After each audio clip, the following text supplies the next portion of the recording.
Assalamu alaikum wa rahmatullahi wa barakatuh. Me again, of course, Ajmal Masroor, inshallah, with you from now until iftar time. We're broadcasting live on behalf of Abdullah Quilliam Society, and that is Britain's first mosque. Abdullah Quilliam Mosque is Britain's first mosque, as you know, or as you would have known by now. In Britain, there were no other mosques before this, uh, at least not one that was built or bought purposely and developed into a masjid called Abdullah Quilliam Mosque. But brothers and sisters, it's an iftar program. We're going to be doing this program every day, inshallah, starting today, our first iftar today for those of us who are fasting. For those of us who are not fasting, inshallah, you start tomorrow and absolutely no problem. Whenever you begin, inshallah, we make dua, Allah accepts it. Brothers and sisters, Ramadan is a very blessed time, an opportune time for us to connect with our friends and our families. This year, unfortunately, we can't connect with anybody physically because our masajids are closed. So what we have decided to do in our certain centers, such as Abdullah Quilliam Mosque, we have decided to do live programs, live broadcasting from our home. So I'm doing a broadcast on behalf of Abdullah Quilliam Society right now on my Facebook page, on my YouTube channel. And if you're watching, please, my brothers and sisters, share it with your friends and your family. This is Britain's first mosque. You would have never seen a mosque like this before. I want you to watch this program. I want you to know this program, and I want you to support this program. It is iftar program done on behalf of Abdullah Quilliam Society, and you can support it by staying with us, telling everybody, and participating, inshallah, in our program. I've been joined by our dear brother Sheikh Waddah, who is an imam of this masjid. Let me add him. Sheikh Waddah, assalamu alaikum. Assalamu alaikum wa rahmatullah, brother Ajmal. How are you? Alhamdulillah. I think you need to good. That's better. Better, yeah.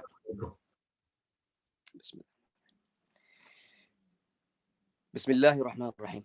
A'udhu billahi minash shaytanir rajim. Bismillahir Rahmanir Rahim.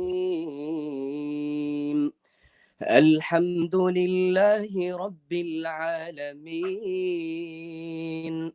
الرحمن الرحيم مالك يوم الدين إياك نعبد وإياك نستعين اهدنا الصراط المستقيم صراط الذين أنعمت عليهم غير المغضوب عليهم ولا الضالين.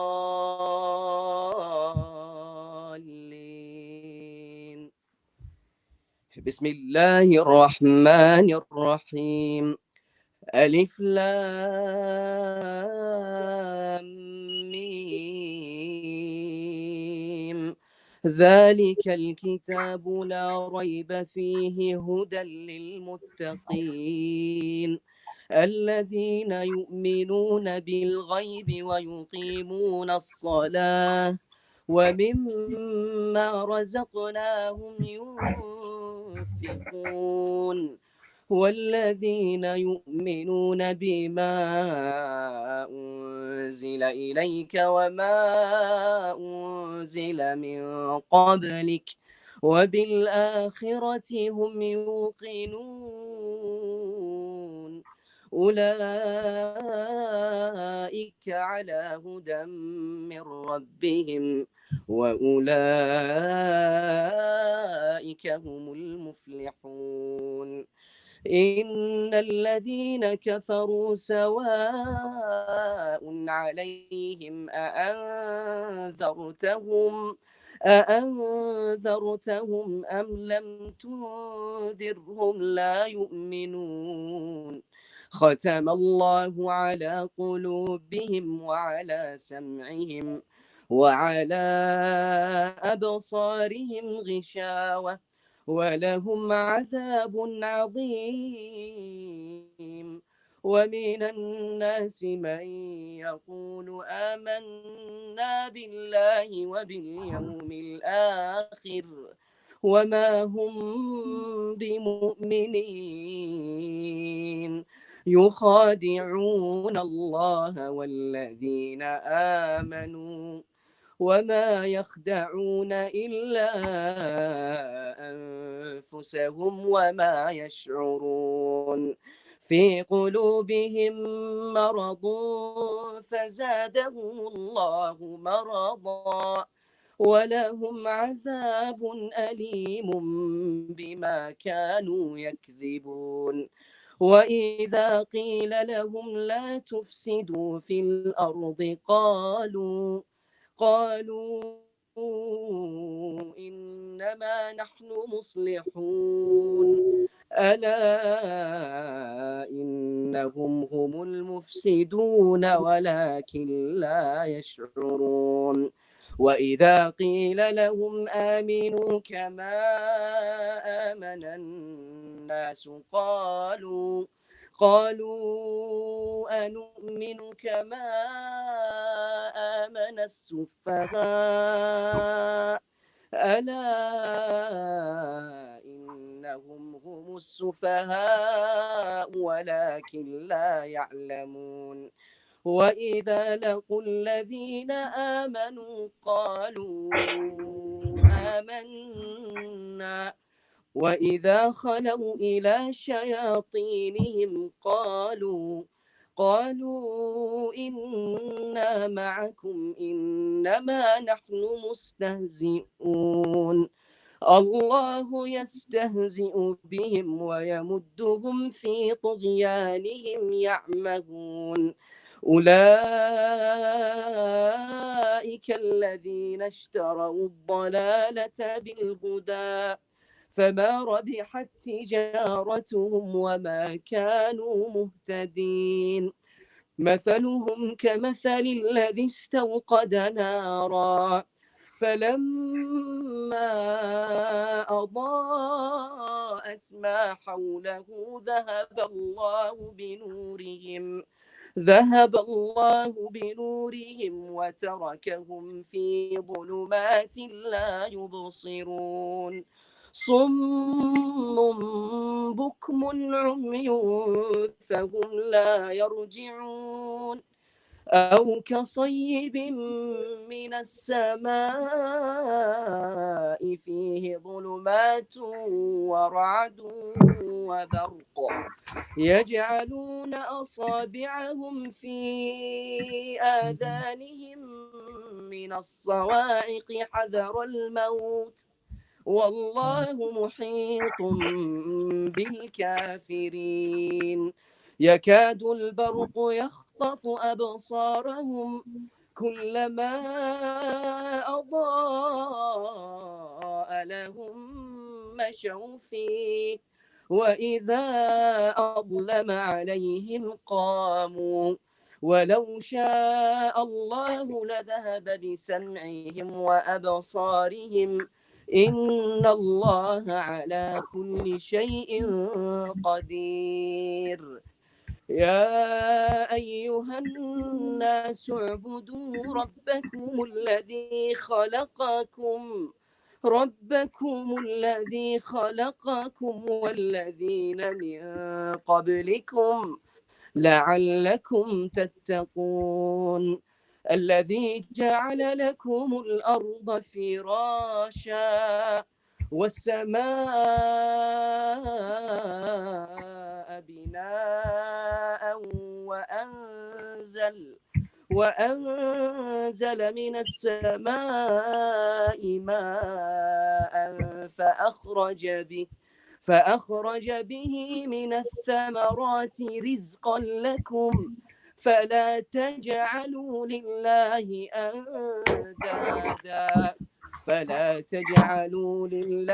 أندادا وأنتم لا تعلمون فلا تجعلوا لله أندادا وأنتم تعلمون وإن كنتم في ريب مما نزلنا على عبدنا فأتوا بسورة من مثله وادعوا شهداءكم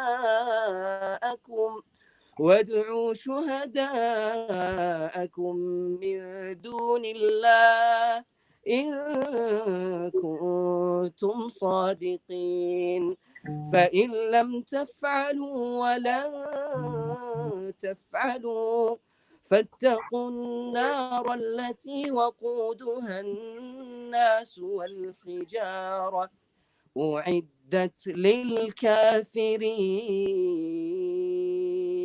صدق الله العظيم. MashaAllah, Sheikh Waddah, stay there, don't go anywhere. You're already sweating away. You must be very too much. MashaAllah. MashaAllah. Tell me, where did you learn to recite so beautifully? Alhamdulillah, we started very locally. It all started locally, inshallah, in Ar-Rahma Mosque. It's a local mosque in Liverpool, what we normally have. And my Sheikh Sadiq, who leads the Taraweeh in our mosques at the moment, even though we've got them online, inshallah, so if everyone wants to follow him, and after Isha, inshallah. And we've started off, mashallah, through a school in Liverpool, and we progressed, alhamdulillah, through that, where I got the opportunity with Abdullah Quilliam, with the as you know, the committee members, mashallah, they've given me the opportunity to start and study more within the ed. So I'm still learning at the same time. You can never stop learning, as you know by now. So how long have you been an imam at Abdullah Quilliam Masjid now? Alhamdulillah, for 5 years, over nearly 6 years, alhamdulillah, 5 years now. And when you started, you were very young. I was 20, 21, turning 21 too. MashaAllah, MashaAllah. And so you are not even 30 yet? No, not yet, inshallah. Alhamdulillah. How are you finding the first day of Ramadan? Alhamdulillah, subhanAllah, when you have the niyyah and you've got your intention the day before, it just runs easily. And subhanAllah, when you practice, you know, through you've got your Mondays and your Thursdays, you practice fasting as a way. But there's a big change, obviously, when everybody's in isolation and everybody's like worrying about it. You've got people ringing me in and thinking, what's going on? Is Ramadan on? Are we fasting? Of course, the fasting is still going on. Everything's still the same. It's just the only things, even the prayers, you continue with your prayers, whatever you're doing, but we're doing it at home. The only difference is it's instead of doing it in the mosque, we're doing it at home now. Alhamdulillah, alhamdulillah. Allah bless you, Sheikh Waddah. The masjid will miss you, and I'm sure you'll be missing the masjid too. We're missing the whole congregation. We're missing the vibe of the iftar when we have all the brothers, mashallah, with your different nationalities are all sitting there on one place, and we're at the same time we're breaking our fast. It's just the vibe, the feeling that we're gonna miss. Alhamdulillah. Do you have a social media page, Facebook page? Yeah, alhamdulillah. I'm just on the Abdullah Quilliam page, so within the Facebook, I'm always on the login there. Can you share our program immediately after we're finished and tell everybody? I will definitely share it out and encourage everyone to share it out, inshallah, and spread the message around. So whatever you do with that, even if it's a little message that you're spreading, subhanallah, subhanahu wa ta'ala will reward us more. Inshallah, inshallah, Allah accept it. We say Ameen. And my recommendation is that if you spread the word in Liverpool that we're doing it from the Quilliam Masjid, it would be amazing. Britain's first mosque. Inshallah. Inshallah. Sheikh Waddah, Assalamu alaikum wa rahmatullahi wa barakatuh. I'm going to say goodbye to my dear brother there. Thank you again. Right, what we're going to do now is, brothers and sisters, we're going to bring in our next guest, who is waiting online. He is none other than Mumin Khan, who is one of the key members of our community. But I'm going to read the meaning first and the recitation that he has just done. Beautiful recitation indeed. Let me read the meaning. Bismillah ar-Rahman ar-Rahim. He began by, of course, reciting Fatiha, which means all praises due to Allah, the one and the only, the sustainer of the worlds, the most gracious, the dispenser of grace, Lord of the day of judgment. You alone we worship, and unto you we turn for help. Guide us in the straight way, the way of those whom you have favored, and not the ways of those who have gone astray or have been condemned. Surah Al-Baqarah, he read 30 verses.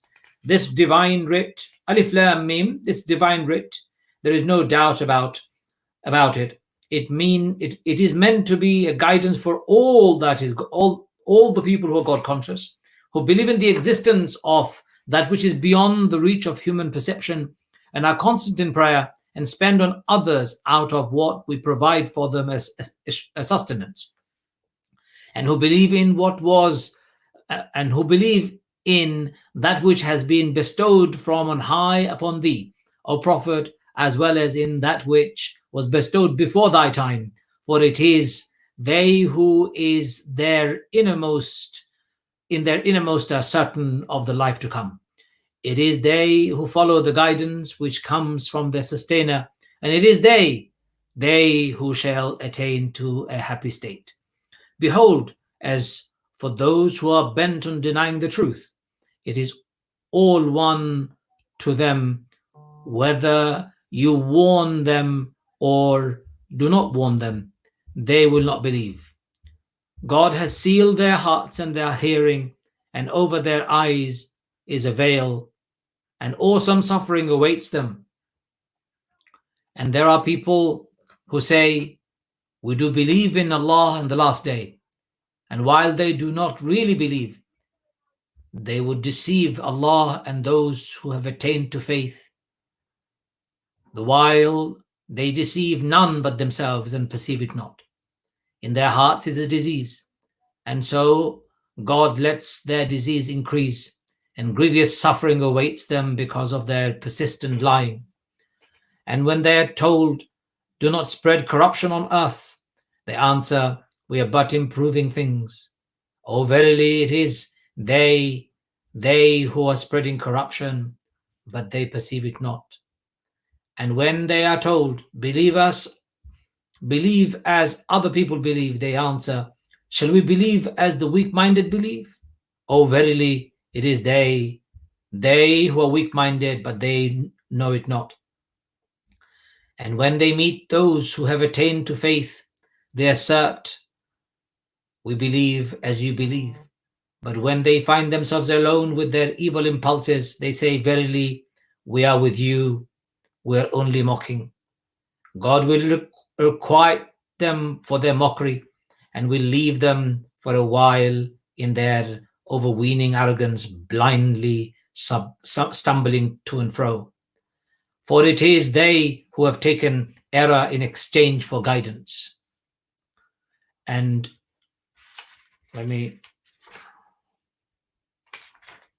neither has their bargain brought them any gain, nor have they found guidance. Their parable is that of a people who kindle a fire, but as soon as it is illuminated all around them, God takes away their light and leaves them in utter darkness, wherein they cannot see, deaf, dumb, and blind, and they cannot turn back. Or the parable of a violent cloud dust in the sky, with utter darkness, thunder, and lightning.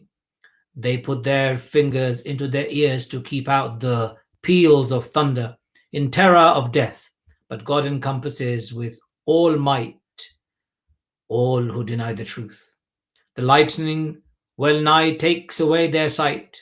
Whenever it gives them light, they advance therein, and whenever darkness befalls around them, they stand still. And if God so willed, he could indeed take away their hearing and their sight, for verily God has the power to will anything.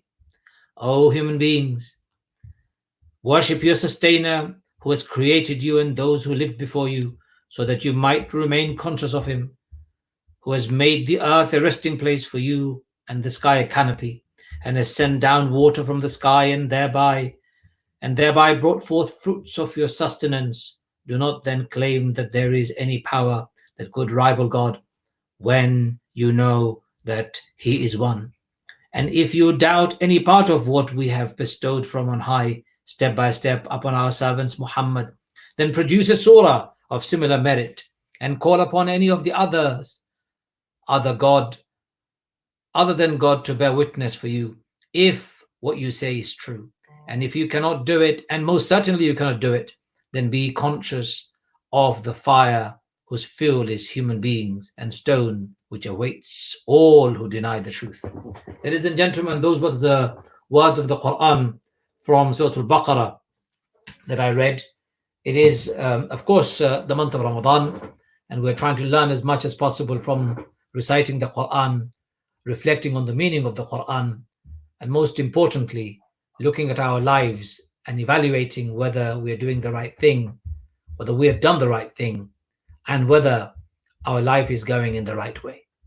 Ladies and gentlemen, Surah Al-Fatiha was the surah that we opened the Quran with. And that Fatiha is an introduction to the Quran, an introduction that enables us to respond to the calls of Allah. And in fact, Surah Al-Fatiha is known as the dua that Allah gave a response to and revealed the entire Quran as a response to that dua. Surah Al-Baqarah, on the other hand, is the first chapter of the Quran, second chapter of the Quran, sorry, and it is named so by the name of a cow or name of an animal called Baqarah, cow. It is because of the story of a cow that is mentioned in the Quran in Surah Al-Baqarah with Bani Israel, when Allah talks about how they disbelieved and disobeyed the orders of Allah and their Prophet Musa alayhi salam. So brothers and sisters, ladies and gentlemen, indeed in the Quran we find many examples, warnings, lessons that we learn. In the verses that I read towards the end and the meaning of it, where Allah says, if you have any doubts about what we have revealed to Muhammad sallallahu alaihi wasallam, then produce a chapter like this. Try and produce a chapter like that of the Quran. And even if you try, you can't. Get all the help you need, and still you can't. That's the truth of the Quran, that Quran is authentic. Quran is the word of Allah, unchanged, unchangeable, uncorrupted, uncorruptible. And my brothers and sisters, has been preserved from the day it came until Yawm al-Qiyamah, until the day of judgment. In the recent discovery, fragments of the original old Quran were found, and now it is in Birmingham in one of the university libraries. I've seen it with my own eyes. It is dated with the carbon dating to the closest time of the Prophet of Allah sallallahu alaihi wasallam. And when I saw it, I was absolutely amazed. My brothers and sisters, it confirms our faith. It makes us believe that these are the words of Allah, and we know that these are the words of Allah because it is written that Allah will preserve it until the day of judgment. So this is the Quran that came down in the month of Ramadan that we're reading every day. In the month of Ramadan, in Taraweeh, we would have read them in our masjid, in our masajids, of course. But because masajids are closed, we're making the best of it by staying at home and reading it at home. We had Sheikh Waddah reading the Quran earlier on, 30 verses from Surah Al-Baqarah, from the first of the chapters he read, including Fatiha, and I gave you the translation. I am inshallah going to move on and invite my dear brother Mumin, who was in the waiting room, and I saw him, but I think he's just left. Brother Mumin, come back, please. I need you here. I need to invite you and bring you to the program if you're ready, as soon as you're ready. Brothers and sisters, many people have challenged the Quran but have not been able to do much in terms of providing any evidence of their challenge to the Quran, or even providing anything that matches the words of Allah in the Quran. When Allah puts a challenge, the challenge is out there. So ladies and gentlemen, I'd like to tell you that the Quran, the words of Allah are true. Quran, the words of Allah has not been changed, altered, or corrupted. And every word of Allah is recorded in that book, was revealed to our beloved Prophet Muhammad sallallahu alaihi wasallam, was meticulously recorded by the companions, memorized by the companions, verified by the angel Jibreel alayhi salatu wasalam, its order and the way it should be put together in the lifetime of the Prophet. Prophet sallallahu alaihi wasallam appointed a group of companions to become its scribe. And Sayyidina Umar ibn Khattab radiallahu anhu ordered, at the time of Abu Bakr radiallahu anhu, Abu Bakr actually ordered the compilation of the Quran, the first Mus'haf, in a standard format. Anyway, Brother Mumin is here, and I want to invite him to our program before he disappears again. Brother Mumin, let me add you to the program. Assalamu alaikum wa rahmatullahi wa barakatuh. Wa alaikum assalam wa rahmatullahi wa barakatuh. Good to see you, Masroor. How are you? I'm great. It's been a very busy day today, to be honest. Tell me, why have you been so busy? Tell me what I have not been. Yes, we were at the mosque trying to set up to streamline Taraweeh tonight and also other programs. So we were setting up the technical stuff to do so. So inshallah, So that's why I've been busy. And the first day of Ramadan is always the hardest day, as you know.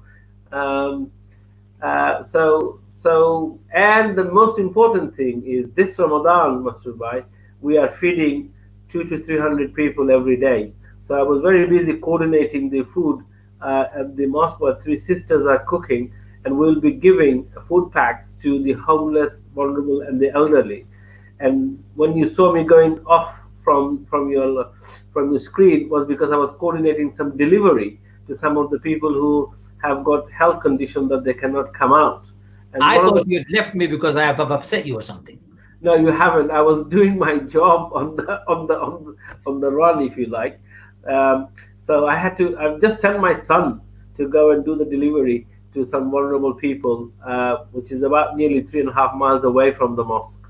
Inshallah. My, Allah do- keep my, you. daughter, my daughter wanted to go, and I said, "No, you stay here in case there's a problem on the IT side of things."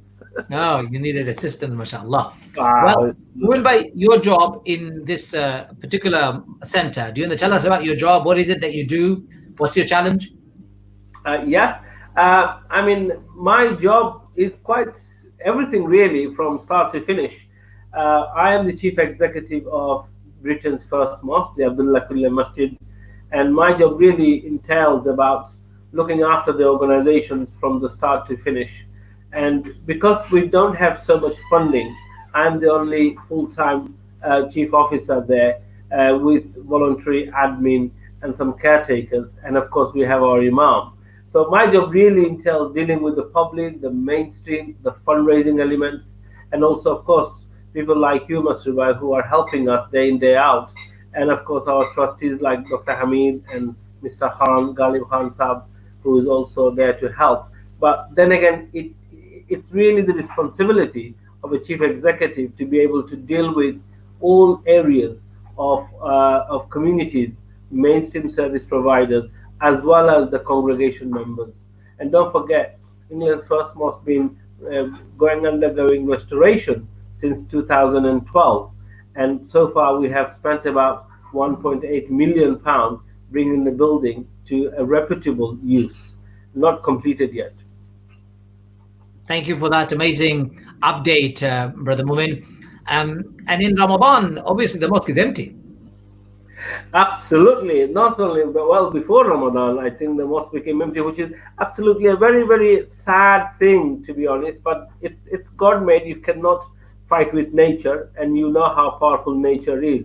I think we should all observe the government guideline for the sake of our safety and of others.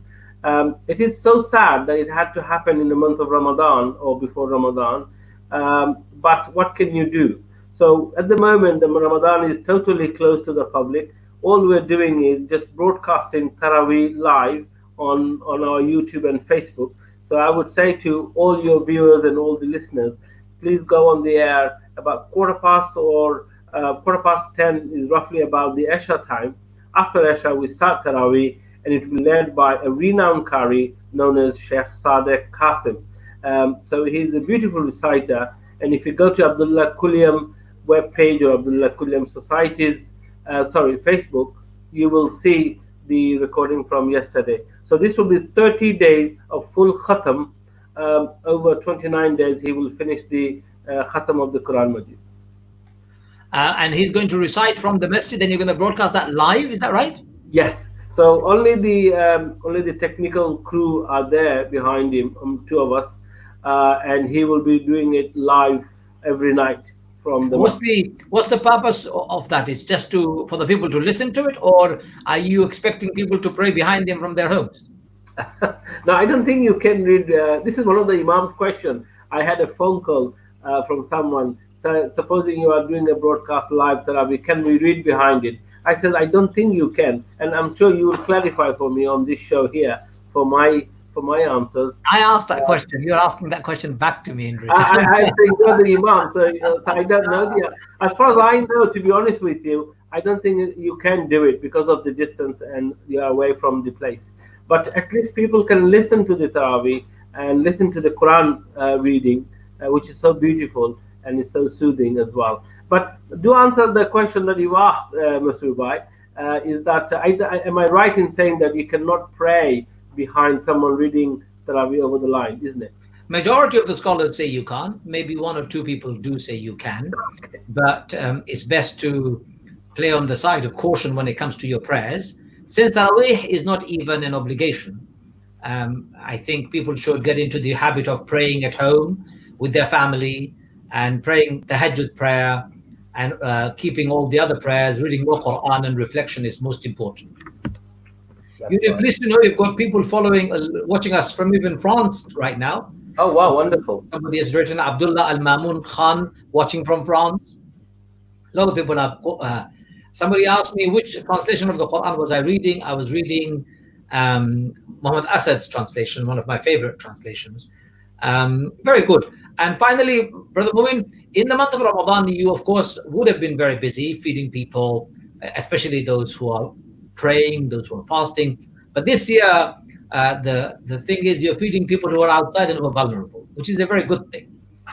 Absolutely. I mean, we've taken steps to support the community in COVID crisis.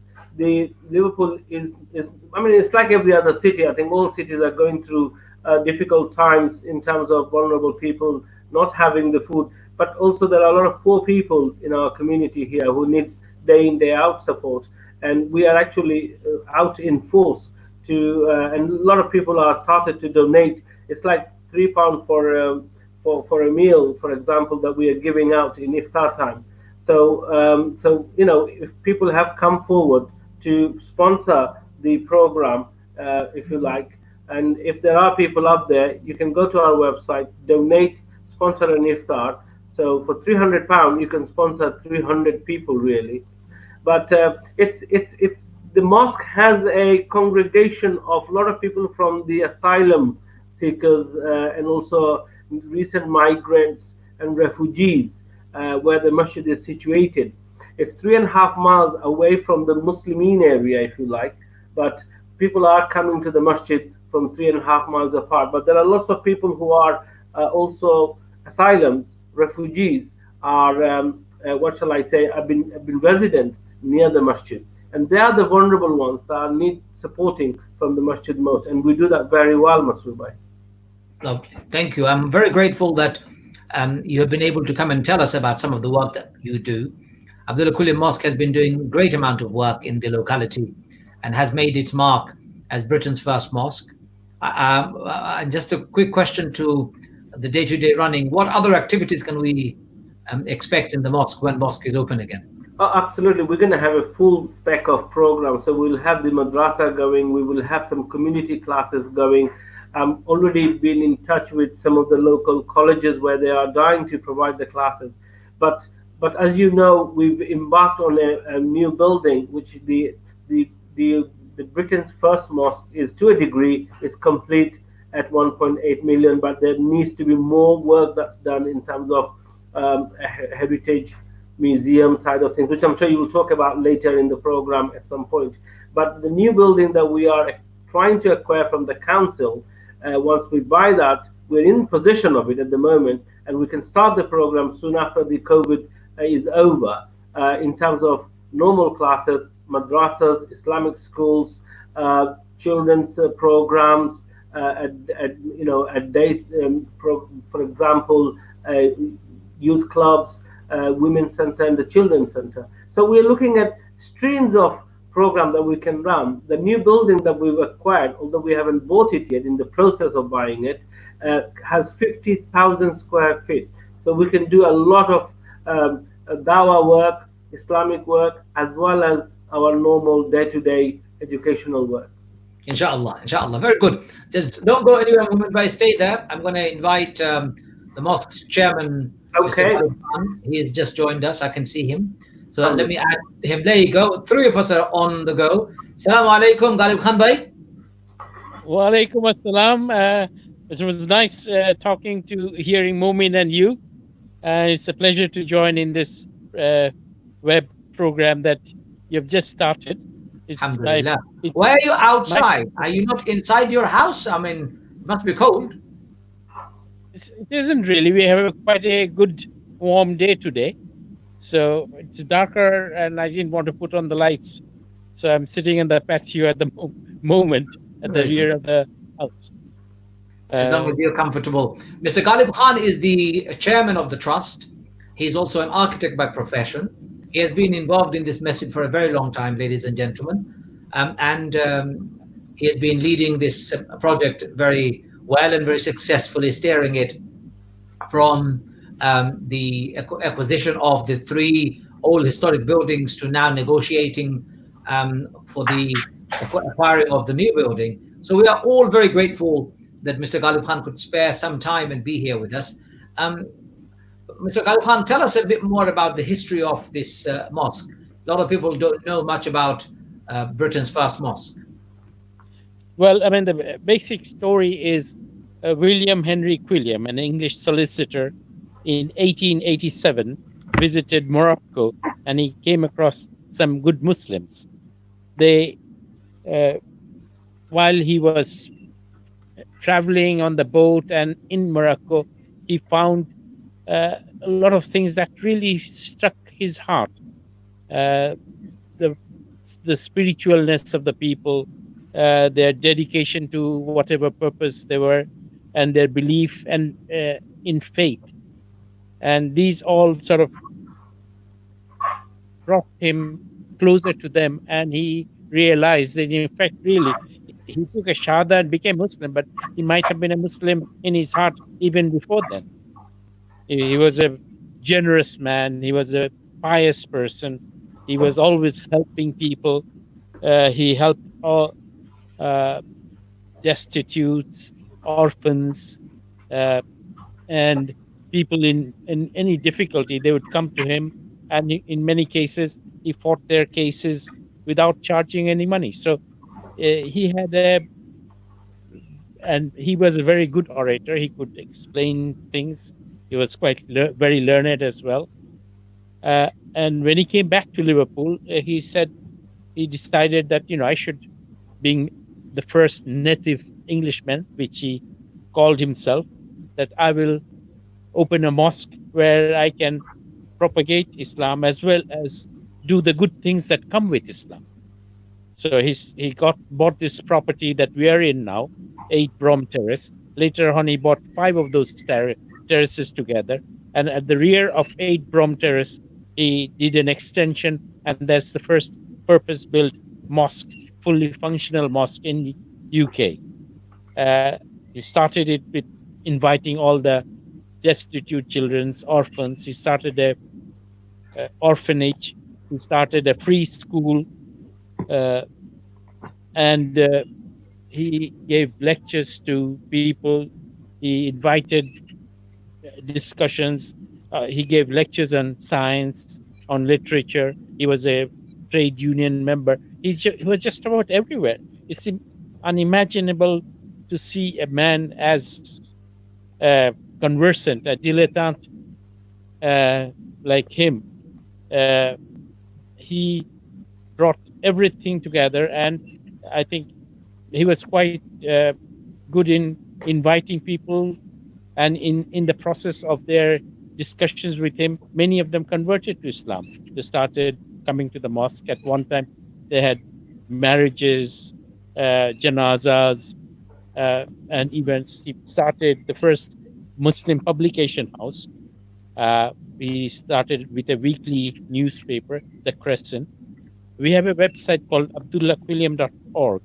If you go there, you will see we've got most of the newspapers that was published by him, which was weekly, which give events of what happened in Liverpool, in the Muslim world. There were people from Africa, from India, from Japan writing letters to him, and they were all published in those. And from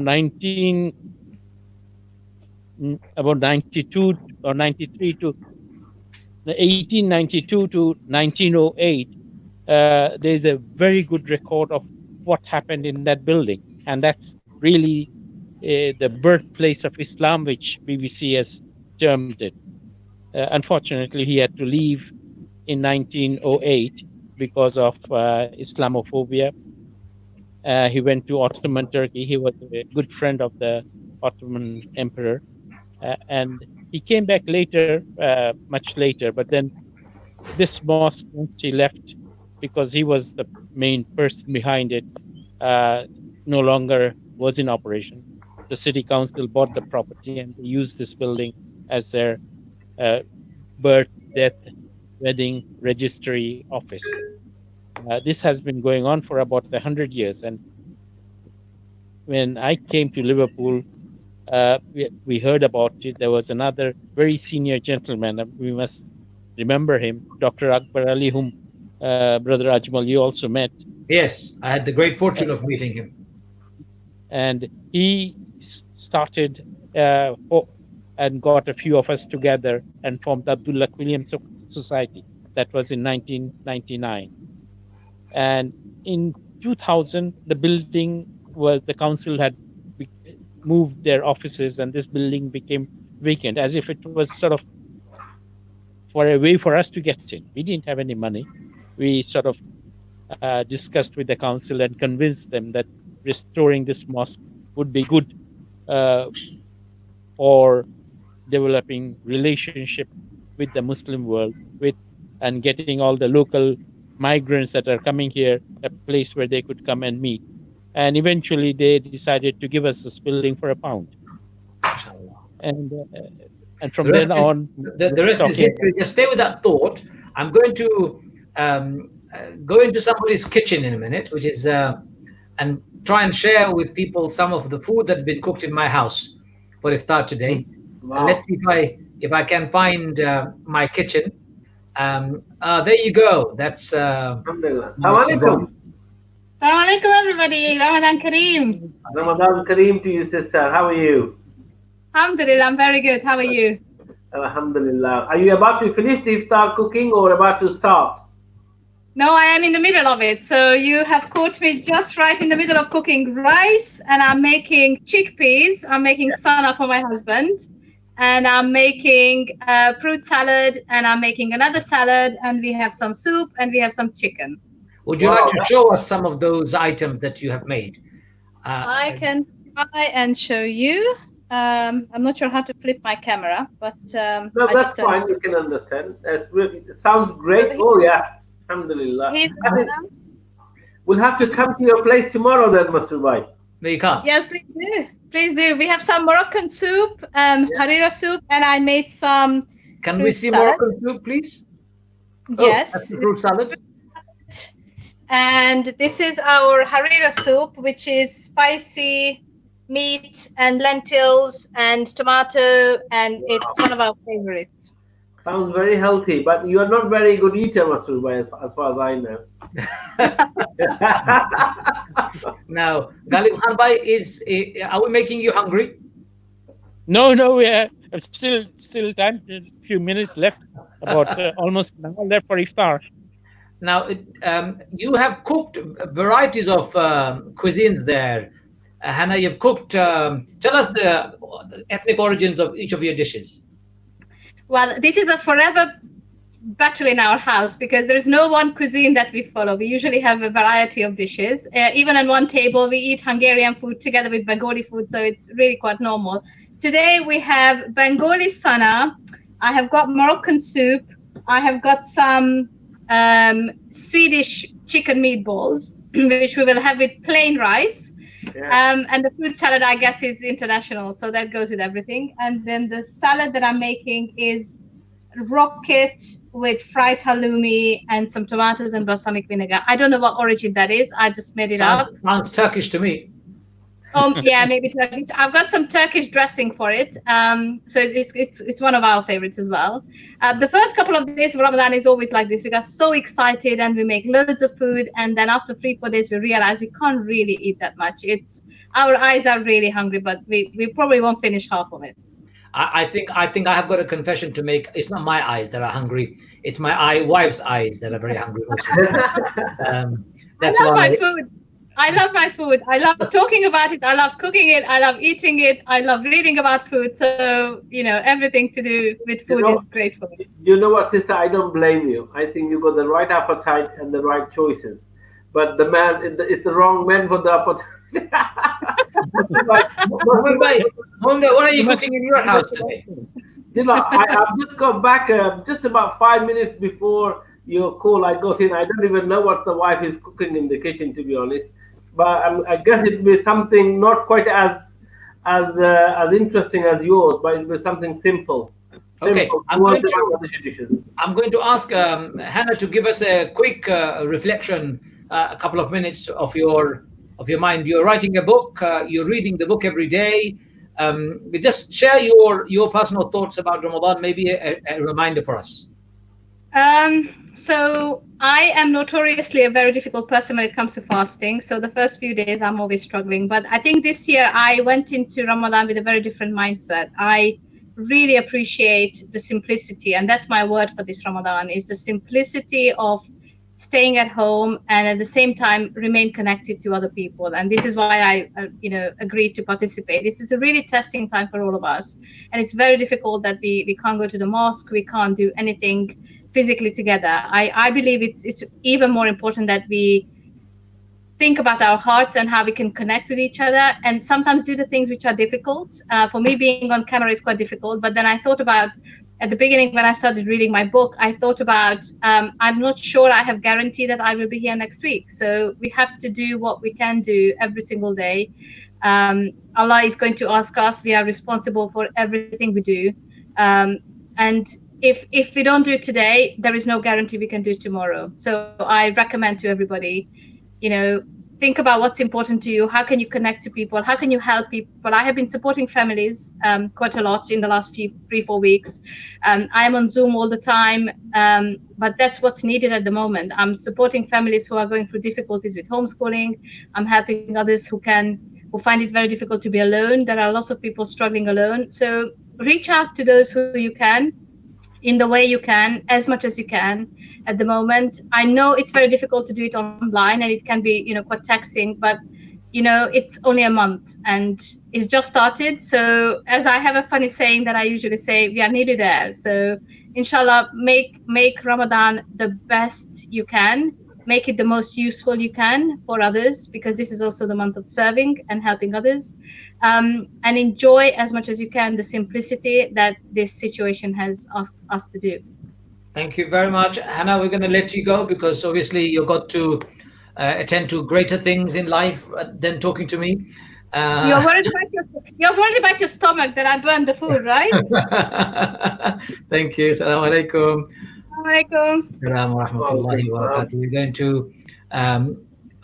going to say goodbye to Henrietta there. Okay, back to the three gentlemen, three musketeers as we call them.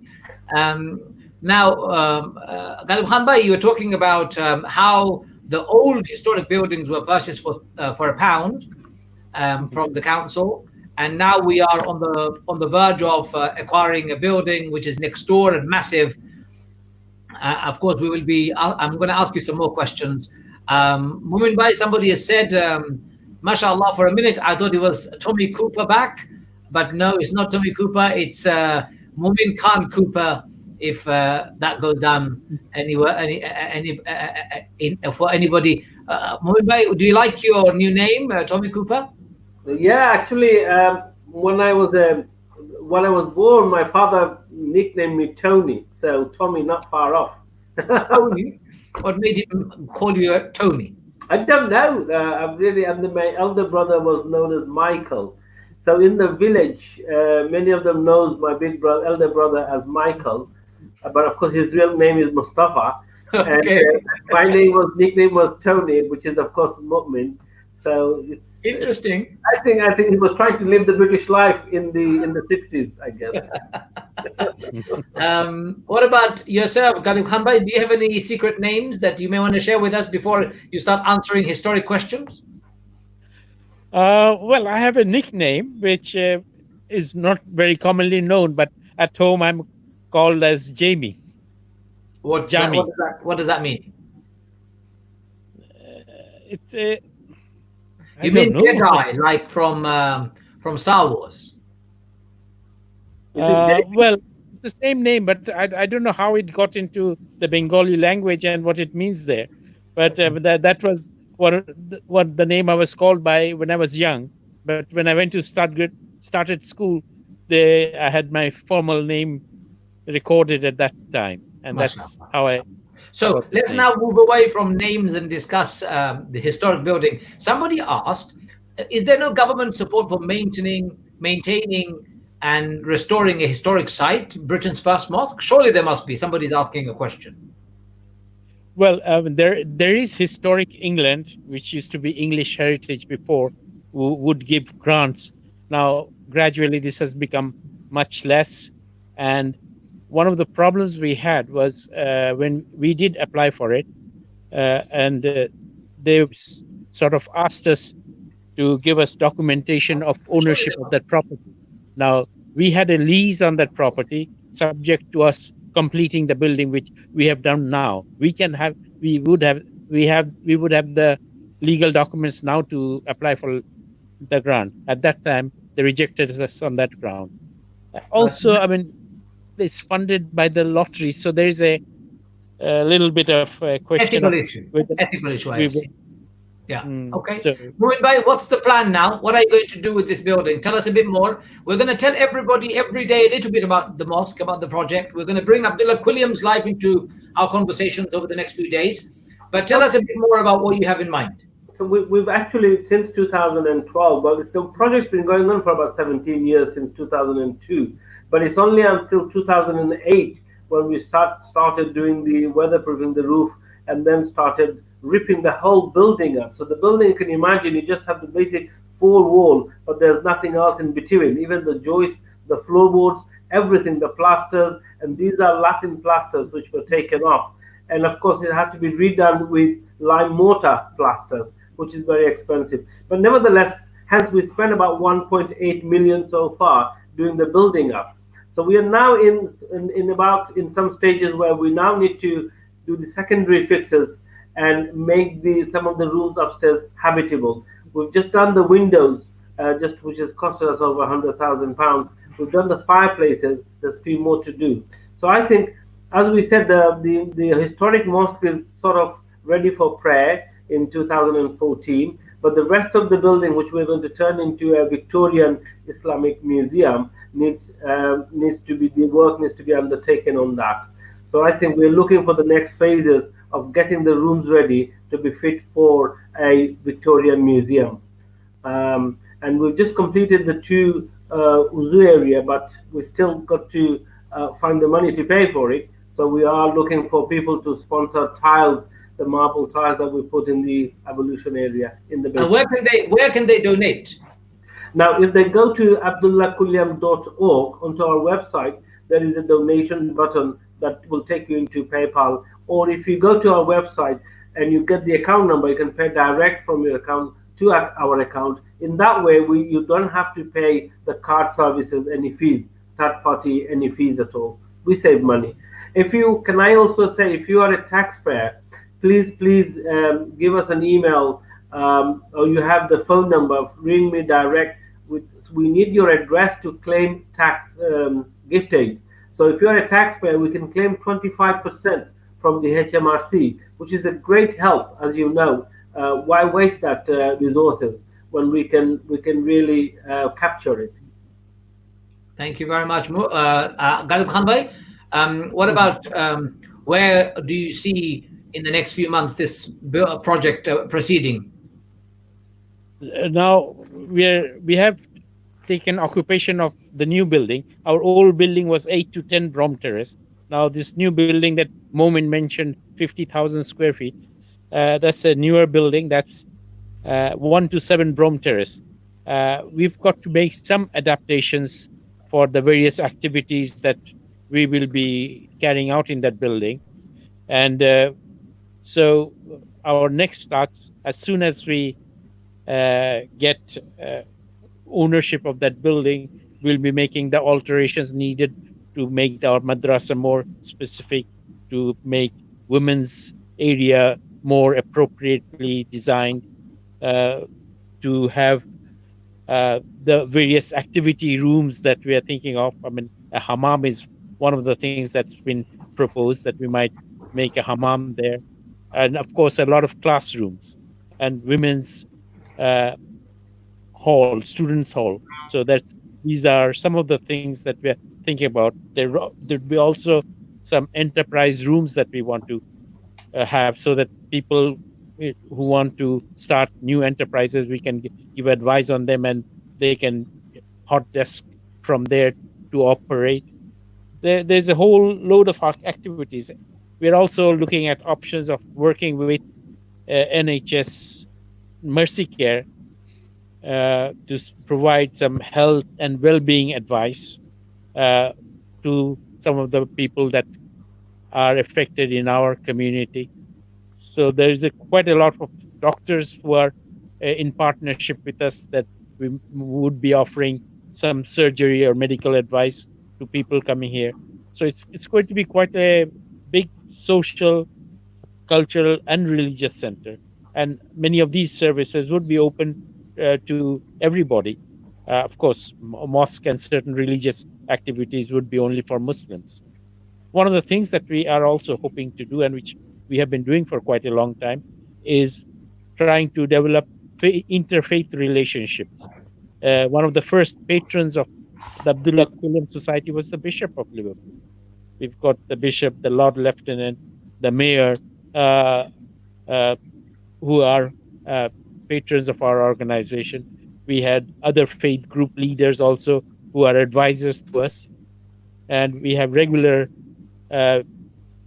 events with them where we invite them to our mosque and feed them, and we have good meetings with other faith groups, the Anglican, the Catholic, the Baha'is, the Hindus, Sikhs, and the Jews. They all are invited to these events, and we have sort of developed a good rapport between all the faith groups.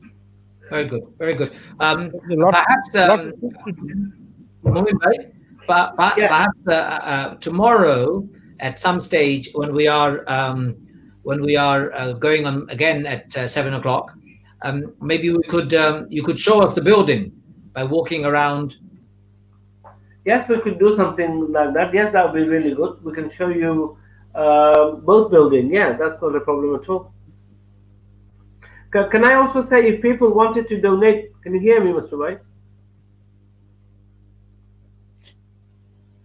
Hello? Yes, we can hear you. Carry on. Can I also say that if people want to donate, they can also go to Launch Good as well, supporting my mosque. Support my mosque. We are also part of that as well. So if you find it difficult to go to Abdullah Quilliam website, you can go to Launch Good. But it's always good to go to the website and pay directly into the Abdullah Quilliam Society, the mosque account, so you're not paying additional fees to a third party.